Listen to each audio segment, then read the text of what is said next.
मुकाबला news 24 digital माध्यमातील एक विश्वसनीय नाव। मुकाबला न्यूज 24 च्या बातम्या आणि जाहिराती पाहण्यासाठी सबस्क्राइब, लाईक आणि बेल आयकॉनवर क्लिक करा। भीमसैनिकांचा आक्रोश मोर्चा, डानकी बाजारपेठ कडकडीत बंद।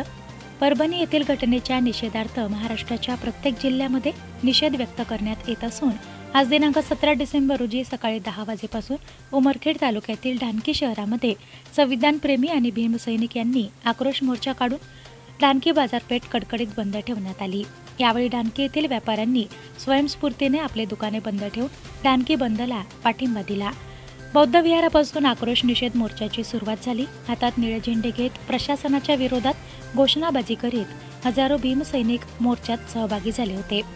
जय भीमच्या गजराने डानकी शहर दणाणले होते। मुख्य रस्त्याने निषेध मोर्चा काढीत सराफा मार्केट, संविधान चौक ते जुने बसस्टँड चौक येथे मोर्चा पोहोचून मोर्चाचे रूपांतर सभेत झाले। यावेळी आक्रमक आंदोलकांनी रस्त्यावर ठिय्या मांडीत जोरदार घोषणाबाजी केली।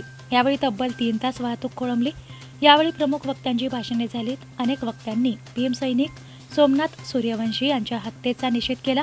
सोमनाथ सूर्यवंशी यांच्या हत्येच्या मारेकऱ्यांना फाशीची शिक्षा द्या, संपूर्ण प्रकरणाची न्यायाधीशामार्फत उच्चस्तरीय चौकशी करा, मृतकाचे कुटुंबियांना 50 लाखाची मदत देऊन परिवारातील एका सदस्याला शासकीय नोकरीत समावेश करा, अशा मागण्यांचे निवेदन बिटरगाव पोलीस स्टेशनचे कर्तव्यदक्ष ठाणेदार संतोष मनवर यांच्यामार्फत भारताच्या महामहिम राष्ट्रपती यांना देण्यात आले। यावेळी आयोजक जॉन टी विनकरे, रामराव गायकवाड, संबोधी गायकवाड, गोलू मुनेश्वर, समाधान राऊत, ब्रह्मानंद मुनेश्वर, समाधान नरवाडे, अमोल पाटील, प्रकाश कांबळे, तुळशीराम गायकवाड, सुनील राऊत, राजू पाटील, विलास गायकवाड, स्वप्नील चिकाटे यांच्यासह हजारो भीमसैनिक आणि महिला उपस्थित होत्या। या मोर्चाला काँग्रेस नेते बाळू पाटील चंद्रे, संजय कुंभारवार, खाजाबाई कुरेशी, ओम पाटील चंद्रे, प्रवीण जैन, ऐजाज पटेल, मनसे अध्यक्ष सादिकबाई यांनी या मोर्चात सहभागी होऊन परभणी येथील घटनेचा निषेध केला। कार्यक्रमाचे सूत्रसंचालक जॉन टी विनकरे तर आभार प्रदर्शन प्रकाश कांबळे यांनी मानलेत। बिटरगाव पोलीस स्टेशनचे ठाणेदार संतोष मनवर यांनी तगडा बंदोबस्त तैनात केला होता।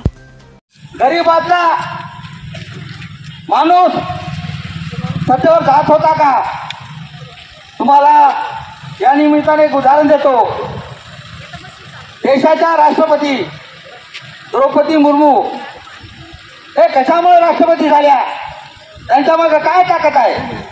तर खरी ताकद ही संविधानाची आहे आणि म्हणून हे संविधान वाचलं पाहिजे आणि ही संपूर्ण जबाबदारी या देशातल्या प्रत्येक माणसाची आहे।